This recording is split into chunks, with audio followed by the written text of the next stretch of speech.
अस्सलामुअलैकुम, welcome back to the deep learning classes. आज हम पढ़ेंगे कंसोलिडेट के बारे में। पहले हम कंसोलिडेट की डिक्शनरी मीनिंग देखेंगे।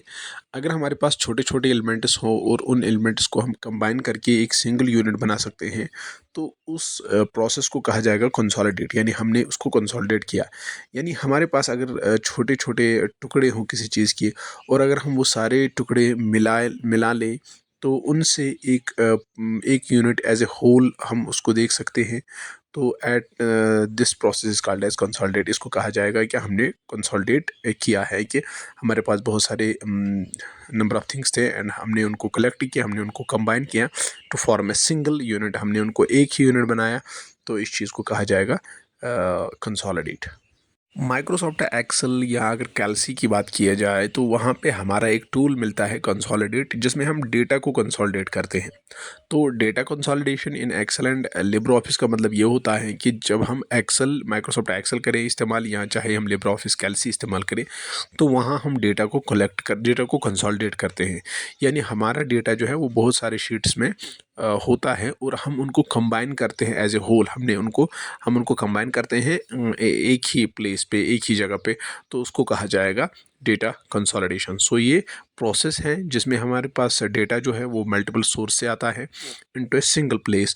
एक ही प्लेस पे हम इनको देख पाते हैं। उस पूरे जो डेटा फैला हुआ है बहुत सारे शीट्स में, तो वहाँ से हम इसको कंसोलिडेट करके एक ही शीट पे उसको देख सकते हैं।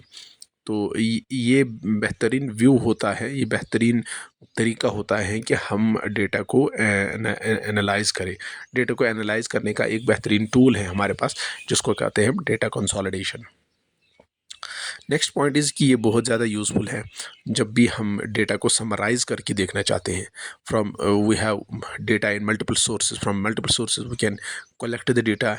तो हम उसको फिर कंसोलिडेट करके एक ही जगह देख सकते हैं। तीसरा पॉइंट ये है कि जो हम डेटा कंसोलिडेशन जो इसकी फंक्शनैलिटी है, ये अच्छे से काम करती हैं अदर वर्कशीट्स या वर्कबुक्स। यानी अगर हमारा डेटा डिफरेंट वर्कशीट्स में है, या अगर हमारा डेटा डिफरेंट वर्कबुक्स में है, तब जाके भी हम इसको एक ही जगह कंबाइन कर सकते हैं। चाहे कि ये दूसरी जगह पे मौजूद हैं, चाहे ये एक डिफरेंट वर्कबुक में है, किसी डिफरेंट वर्कशीट में है, हम इनको कंसोलिडेट कर सकते हैं एक ही प्लेस पे। ठीक है। सो यानी डेटा आ सकता है from different sources to that very particular point. Last point is कि हम इसमें क्या क्या फंक्शंस कर सकते हैं। ठीक है, अभी कंसोलिडेट तो किया, लेकिन कैसे कंसोलिडेट हो जाएगा। फॉर एग्जांपल, अगर हम चाहते हैं कि हमारा डेटा जो है सोर्स 1, सोर्स 2, सोर्स 3 से हमें डेटा आता है, और हम उसको सम करना चाहते हैं, तो इससे हम कर सकते हैं। या हम उस पर काउंट करना चाहते हैं, एवरेज करना चाहते हैं, मिनिमम मैक्सिमम प्रोडक्ट करना चाहते हैं, तो बहुत सारे यहाँ पे ये हमारे हैं ऑपरेशंस है जो हम इनको कर सकते हैं, और उनमें से रिजल्ट निकाल सकते हैं। तो अभी तक डेटा कंसोलिडेशन का जो कंक्लूजन है वो ये है कि अगर हमारा डेटा डिफरेंट शीट्स में है, या हमारा डिफरेंट वर्कबुक्स में है। फॉर एग्जांपल, वर्कबुक फर्स्ट में हमारा डेटा है 3 जगह, शीट 1, शीट 2, शीट 3 पे। फॉर एग्जांपल, जनवरी, फरवरी, मार्च का डेटा है। फिर उसके बाद वर्कबुक सेकंड में हमारा डेटा है वर्कशीट 3 में। फॉर एग्जांपल, अप्रैल में, मई में और जून में, 3 हमारे इसमें भी वर्कशीट हैं। हम इन सब को कंबाइन कर सकते हैं और एक ही जगह इनको देख सकते हैं, एक ही शीट पे इनको देख सकते हैं। ठीक है। तो इस तरीके से इसे कहा जाएगा कंसोलिडेटेड डेटा, उस शीट को जहाँ पे ये सारा डेटा कंबाइन होके हमें दिखाई देगा। Now let us remember what are the steps for consolidation. Consolidation का मतलब होता है कि जो हमारा डेटा सेल्स में होता है, या कंटेंट जो सेल्स में होता है, वो सेवरल शीट्स में होता है, उनको कंबाइन करना एक ही प्लेस पे। ये डेटा कंसोलिडेशन का मतलब है। अब हम देखेंगे इसके स्टेप्स क्या है। पहले हम उस डेटा को ओपन करेंगे जो डेटा हमें कंसोलिडेट करना है। सेकंड पॉइंट है कि फिर हमें वहाँ से डेटा ऑप्शन मिलेगा मेन्यू बार में, और वहाँ से हमें और एक ऑप्शन मिलता है कंसोलिडेट। जो हम कंसोलिडेट पे प्रेस क्लिक करेंगे, तो वहाँ हमें एक कंसोलिडेट डायलॉग बॉक्स मिलेगा। ठीक है। तो जो उसके बाद हमें एक फंक्शन सेट करनी है उस डायलॉग बॉक्स में। थर्ड पॉइंट है कि हमें फिर एक फंक्शन मिलेगी, फंक्शन बॉक्स पहला मिलेगा। उसमें हमें डिसाइड करना है कि हमें क्या करना है। हमें सम करना है, प्रोडक्ट करना है, एवरेज करना है, डेटा पे जो भी ऑपरेशंस करना है उसको हमें यहाँ सेट करना है। नेक्स्ट पॉइंट से फिर हम डेटा सोर्स को सिलेक्ट करेंगे कि कहाँ कहाँ से हमारा डेटा सोर्स आ जाएगा, उसका रेंज सिलेक्ट करना है। डेटा सोर्स का मतलब होता है किस डेटा, मतलब शीट फर्स्ट में या वर्कबुक फर्स्ट में कौन सा शीट है जहाँ से हमें डेटा लाना है। तो उसको सेट करेंगे, उसको सिलेक्ट करेंगे। ये हम माउस से भी कर सकते हैं, तो या हम कीबोर्ड से भी कर सकते हैं। उसके बाद उसको ऐड करेंगे। नेक्स्ट टाइम फिर से जाएंगे किसी और जहाँ पे हमें और डेटा सोर्स सेकंड जो होगा वहाँ से भी डेटा लाएंगे, और फिर से एक बटन हमें मिलेगा, वहाँ से इंसर्ट ऐड करेंगे, तो ये वाला सोर्स भी उसमें ऐड हो जाएगा। इस तरीके से जितने भी हमें मिलेंगे उतने ऐड करते जाएंगे इस डेटा सोर्स में। सोर्स डेटा बॉक्स जो होगा, ठीक है, यहाँ पे वो ऐड होते जाएंगे।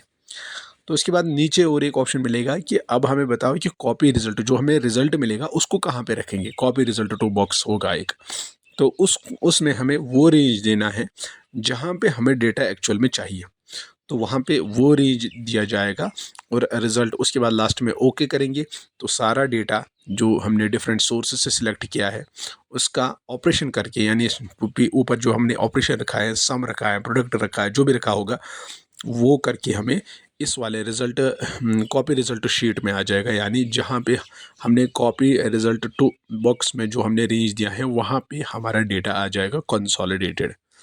तो ये थे कुछ स्टेप्स, 10 स्टेप्स इसके टोटल हैं। तो इन 10 स्टेप्स को हम याद करके जाएंगे और ये शायद हमारे एग्ज़ाम में पूछा जा सकता है। डेटा कंसोलिडेट ऑप्शन हमें कहाँ मिलेगा? पहले हम मेन्यू बार में एक ऑप्शन मिलेगा जिसे हम डेटा कहते हैं। डेटा पे क्लिक करने से हमें नीचे एक लिस्ट मिलेगी और इस लिस्ट में नीचे हमारा कंसोलिडेट होगा। तो इस कंसोलिडेट पे क्लिक करेंगे तो हमें एक कंसोलिडेट डायलॉग बॉक्स ओपन हो जाएगा। इसमें बहुत सारे ऑप्शन हैं जो हमने अभी पढ़े भी हैं। अगर नहीं भी समझ आए तो हम इंशाल्लाह प्रैक्टिकल पार्ट में इस चीज़ को समझाएंगे। Now let us move to the practical part. ये आप डेटा देख लीजिए। ये शीट 1 में सेमेस्टर फर्स्ट में स्टूडेंट्स का जो डेटा है वो यहाँ पे है। फॉर एग्जांपल इन्होंने फर्स्ट सेमेस्टर का जो एग्ज़ाम दिया है उसका डेटा यहाँ पे है।